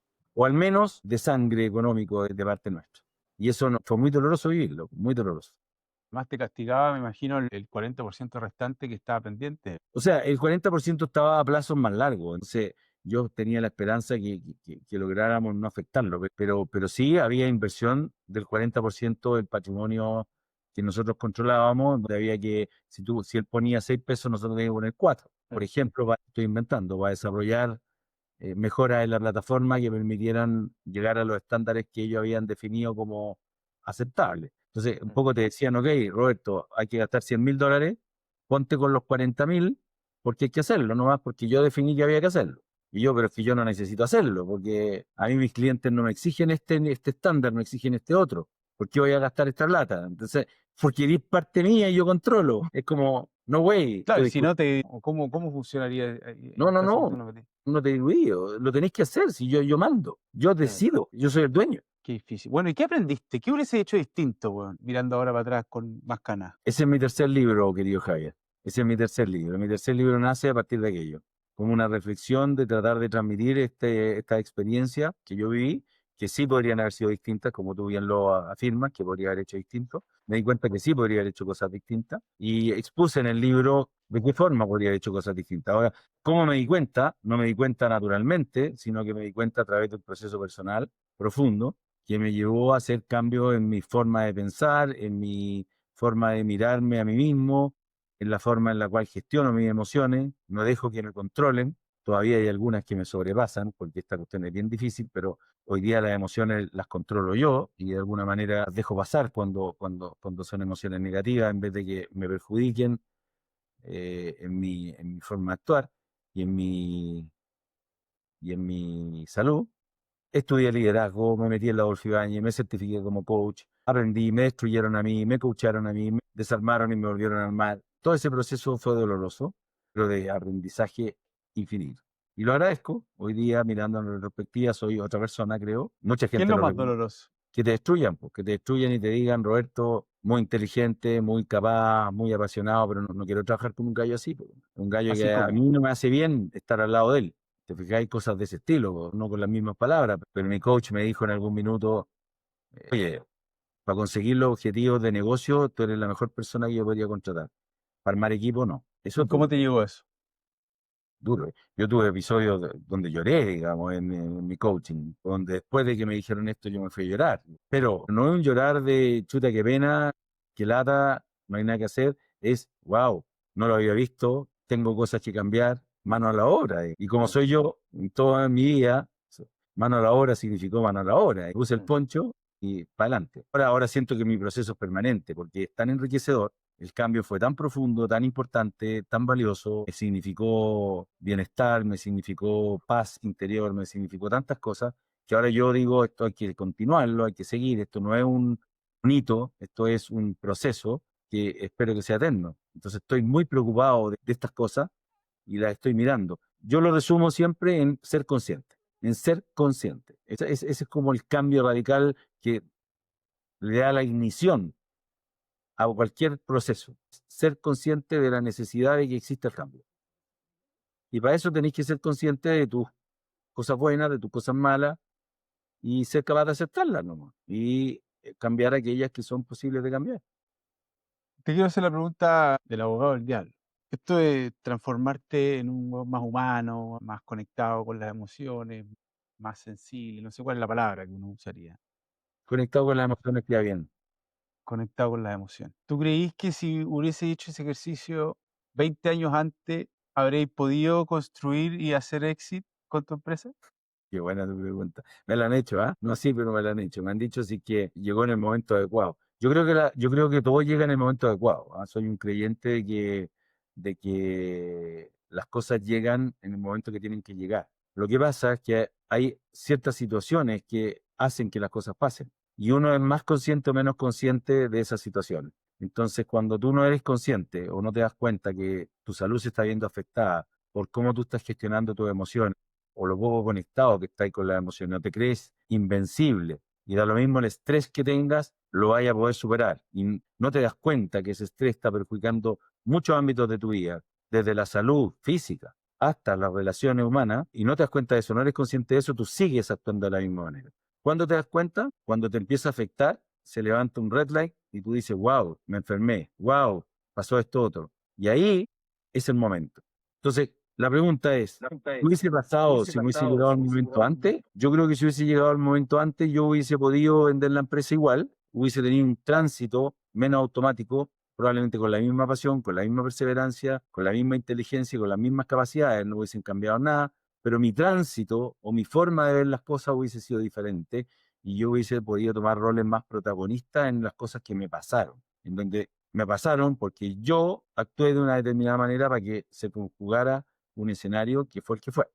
Entonces, yo creo que uno puede combinar las cosas, pero es cierto también de que en la juventud, cuando uno tiene la pasión, el ímpetu, es más difícil ver o ser consciente de ciertas cuestiones. Entonces, probablemente no hubiese tenido el cambio que tuve antes, hubiese tenido un cambio más suave, no el mismo cambio tan profundo. Eso sí, hubiese sido distinto. ¿Cuáles fueron los costos porque hablaste de los costos, ¿cuáles fueron los costos familiares, personales, de salud, de todo este proceso? A ver, yo de no haberme enfermado nunca en 50 años, y cuando digo nunca, es nunca un resfrío. O sea, yo nunca falté a la pega porque estaba resfriado o con fiebre o porque tenía un malestar. Y yo veía a mis colaboradores más jóvenes que yo, cabros de 32 años, 34 años, deportistas, jugaban fútbol todos los 3 veces a la semana, y si de repente te llamaban un lunes de invierno y decían, Roberto, no voy a poder ir, bueno, amanecí pésimo. Se tomaban 2, 3 días de licencia y yo los molestaba. Y les decía cuando llegaban de vuelta, les decía, oye, pero ¿cómo te enfermáis tan fácil? Mira, hay 6 grados afuera y yo ando en polera. Así como el Superman, ¿cachai? Y yo nunca me enfermé. Pero después empecé a sufrir, como a los 50, 51 años, ciertas enfermedades que ninguna es mortal, pero son serias. Me dio un trombo en la pierna izquierda, terminé en la clínica alemana con tromboembolismo, ahogado. Después me dio un trombo en la pierna derecha. Después me va a salir un catarata en los ojos siendo piloto. Yo veía, pero increíble, y todos los exámenes anuales para mantener mi licencia de piloto, el oftalmólogo me decía, tú tenías una vista increíble. Y de repente se me empezó a deteriorar la vista, me tuve que poner lente intraocular, operar, y así distintas cosas que fueron como manifestaciones de, wow, ¿por qué me está pasando a mí esto? Y todo junto, y todo a esta edad, y todo después de haber vivido estos procesos donde después de vender como de canta todo, ¿cachai? Tú decís, ya, ok, logré la cima, pero todo el correr, todo el esfuerzo que le puse a lo mejor fue descontrolado. Y a lo mejor viví para eso, y a lo mejor no me preocupé de las señales antes, señales más suaves, de cansancio, de estrés, generalmente de estrés, ¿no? Cansancio y estrés. No le hice caso a eso, y seguí pensando en que el cuerpo y no aguanta todo. Entonces te diría que esos costos, que los empecé a pagar como después, y que a lo mejor antes no fui consciente que los estaba pagando de otra manera, ser más consciente y mirarlo y regular esto con anticipación es una de las recomendaciones. Y a nivel familiar, ¿tuvo costo todo el esfuerzo de construir esta empresa y el estrés de Lo dirá mi familia, mis hijos, yo traté de estar siempre presente, creo que estuve bastante presente, pero sí, creo que estaba muy enfocado en la empresa, o sea, definitivamente quería lograr ciertas cosas y mi obsesión siempre fue la empresa. Y probablemente en ese camino pude haber dejado de lado espacios, tiempos con la familia, con mis hijos. Siempre es poco lo que uno pasa con sus hijos cuando los ve crecer, y cuando ya están grandes uno dice, oye, quise haber jugado más, quise haber establecido un vínculo distinto, más profundo todavía. ¿Sabes qué? No es algo que yo me esté cuestionando todo el tiempo ni que me reproche. O sea, no hago eso, ¿no? Creo que tengo una familia maravillosa, mi esposa maravillosa, mis hijos todos profesionales, todos sanos, nos queremos, nos amamos. Es lo que fue, con los costos que fue, pero por otro lado, mejor que los cambios lleguen a que no lleguen, digamos. Yo siento que tuve una evolución a raíz de todo esto, súper positiva, y conozco mucha gente que nunca la tiene. Entonces, ya el tenerla es un agradecimiento. Oye, Roberto, para ir cerrando, tremenda tu historia. Ahora estás en un nuevo capítulo de tu vida, a qué estás dedicado, y también preguntarte por qué estás armando esta cuestión del grupo Ventix. A ver, mira, yo estoy desde hace 6 años dedicado a 3 tercios de mi vida que definí filosóficamente que quería tener. Y digo que son tercios porque trato de mantenerlo en equilibrio. Un tercio tiene que ver con todo lo que es lo que se llama give back, en la devolución, ¿no es cierto? Es tratar de entregar con mi experiencia a otros la posibilidad de que se desarrollen de la mejor forma posible ellos como personas y en sus propias empresas. Y ahí es donde meto todo lo que hago a nivel de mentoría, a nivel de charla, la escritura de los libros, las conversaciones en estos podcasts, etcétera. La mayoría de las cosas son pro bono, por eso es que give back, no se gana plata con los libros. Hay algunas charlas que cuando son empresas las cobro, pero hay muchas charlas. En ETM estuve la semana antepasada, en la Universidad de Chile, en Ingeniería, y así me doy vuelta por varios escenarios tratando de transmitir distintas temáticas que tienen que ver con mi historia, aprendizajes que he tenido. Eso es un tercio de mi tiempo, que trato que se mantenga en un tercio. Hay otro tercio que tiene que ver con el mundo más personal. Yo voy al gimnasio 3 veces a la semana, juego pádel, ando en bicicleta, trato de mantener la salud a línea, digamos, con actividad física recurrente y de manera bastante metódica. Toco batería, tengo presentaciones 3 veces al año con un grupo muy entretenido. Juego póker con amigos, tengo un grupo de póker todos los lunes. Y estoy en múltiples actividades en general de networking de instituciones varias en las cuales participo. Estoy siempre participando en este tipo de actividades que son más personales y que me nutren a mí, la cual incluye estudio. Yo estudié, me certifiqué como director en los últimos 6 años en el Instituto de Directores de Chile, hice mi diplomado de liderazgo, me certifiqué como coach organizacional en la Orfeo Ibáñez y estoy siempre estudiando. Parte de lo que me interesa mantener dentro de este tercio personal, nutrición personal. Y un tercio dedicado más al mundo más mundano de la empresa, en donde soy director de algunas startups, participo como inversionista, estoy en Easy Cancha, por ejemplo.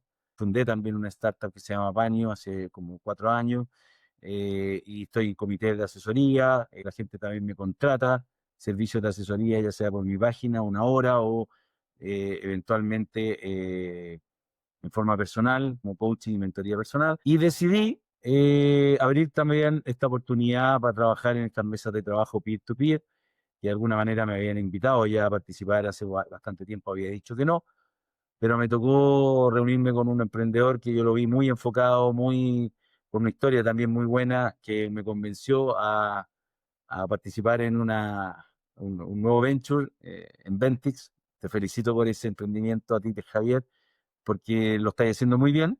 Creo que ya los resultados de pocas semanas demuestran el potencial que tiene y cómo le va a ir al emprendimiento. Y yo sentí que eso estaba dentro de lo que yo quería hacer en este tercio que te mencionaba del networking y de la posibilidad de interactuar y aprender de otros, ¿no? Y aquí, más que facilitar, que el rol que voy a tener en estas mesas de trabajo, también yo me voy a nutrir de todas las personas que van a participar. Entonces estoy preocupándome de elegir bien a ese grupo, porque termina siendo un grupo de valor, más que un negocio en sí mismo. ¿Qué es lo que más te entusiasma? Y eso es lo que me entusiasma. Me entusiasma conocer empresas donde yo pueda impactar, donde yo pueda aportar, en donde yo pueda aprender de ellos y tener ese networking que yo trato de no perderlo nunca con gente interesante. Buenísimo. Oye, Roberto, tremenda tu historia. Fueron hartos años de trabajo para construir una empresa que además uno de los primeros exits de renombre en Chile. No hay muchas tampoco. No, Pocos no, hay los que... poco éxito de verdad. Sí, sí. Así que gracias por abrir tu historia, por contarla. Historia de transformación también, de sufrir el cambio del Roberto anterior al nuevo. Creo que mucha gente se va a llevar harto aprendizaje de este podcast, así que tremendamente agradecido de que compartáis con nosotros eh, y que cuentes tu historia. Gracias a ti por invitarme a este tremendo podcast que sé que está teniendo mucho éxito. Además, el nombre me encanta, brutal. Lo usé varias veces sin querer. Pero me nació usar la palabra, así que creo que el nombre además engancha perfecto con la historia. Muchas gracias por eso. Ya, queridos, nos vemos en otro episodio de Brutales. Gracias, Roberto. Gracias, Javier, que estén bien. Hasta la próxima. Gracias por acompañarnos hasta el final. Antes de irte, sé brutal. Suscríbete y comparte este episodio con alguien que necesite escucharlo. Y cuéntanos en los comentarios qué aprendizaje brutal te llevas de esta conversación. Nos vemos en el próximo episodio.